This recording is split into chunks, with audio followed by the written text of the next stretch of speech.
DB वाले direct दरवाजे ठोके और मेरी भाभी को उनको पिस्टल लगाए सर पे और उनको बोले कि दरवाजे खोलो। उन्होंने दरवाजे खोले, उन लोग ने डायरेक्ट फायरिंग चालू करे। मेरे आदमी उठने तक उन लोग ने फायरिंग चालू करे, 4 गोली मारे, उनको नीचे गिरे डायरेक्ट। मेरे को भी बाल पकड़ के खींच के उधर ढकला पुलिस वाले ने। 10-15 जन थे, पूरे डीबी वाले थे। वो सब पहचानती मैं उनको, सबको भी देख ही लिए मैंने। नहीं, उन्होंने नहीं किए सर, वो तो सोए हुए थे। वो डायरेक्ट इन्होंने पहले दरवाजे खोले, बराबर ये बोले कि अंदर मत आओ, अंदर मत आओ, ऐसे बोलने तक डायरेक्ट वो पुलिस वाले ने उनको पहले गोली मारा पैर पे, वो गिरे नीचे। फिर उसके बाद में उन्होंने पिस्टल उठाने तक के पुलिस वाले ने सीने में गोली मारा। उनके पास पिस्टल थे? हाँ, उनके पास थी पिस्टल, पर उन्होंने चलाई नहीं। उन लोग ने डायरेक्ट क्या करे, गोली पहला इन्होंने मारे पुलिस वाले ने, वो नीचे गिर गए थे। हाँ, थी पापा उनके पास, पर उन्होंने चलाई नहीं, इन्होंने पहला गोली चलाई।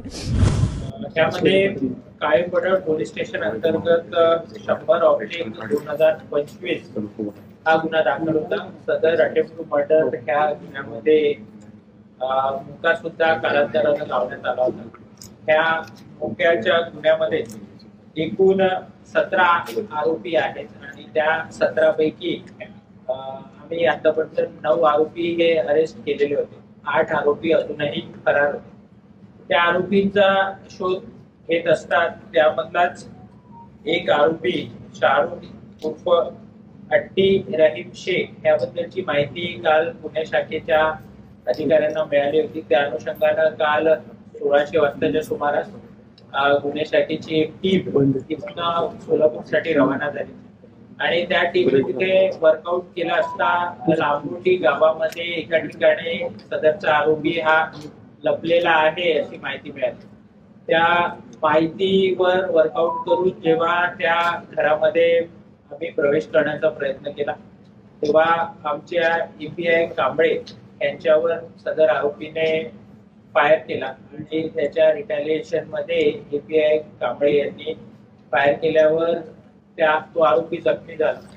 जखमी अवस्थेत त्याला हॉस्पिटलाइज केला असता तिथे त्याला मृत घोषित करण्यात आलेला आहे। सर, किती गोळ्या झाडल्यात? आपले कर्मचारी कोणी त्याने गोळ्या झाल्या त्यात काही जखमी झालेत का? त्याने किती गोळ्या झाडल्या, आपण किती गोळ्या झाल्या, कुठे गोळ्या लागल्या? यामध्ये जी प्राथमिक माहिती आहे त्या माहितीच्या अनुषंगाने त्याने 1-2 राऊंड फायर केले आरोपीने अशी प्राथमिक माहिती आहे आणि त्याच्यावर जो क्रॉस फायर झाला आहे त्याच्यामध्ये सुद्धा काही राऊंड हे फायर झालेले आहेत। पंचनामा तिथला अंतिम झाल्यानंतर त्याच्याबद्दलची अधिकची माहिती सांगते।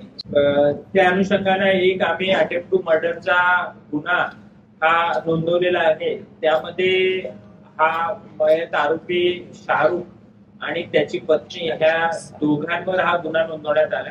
त्याने जवळपास 2 राऊंड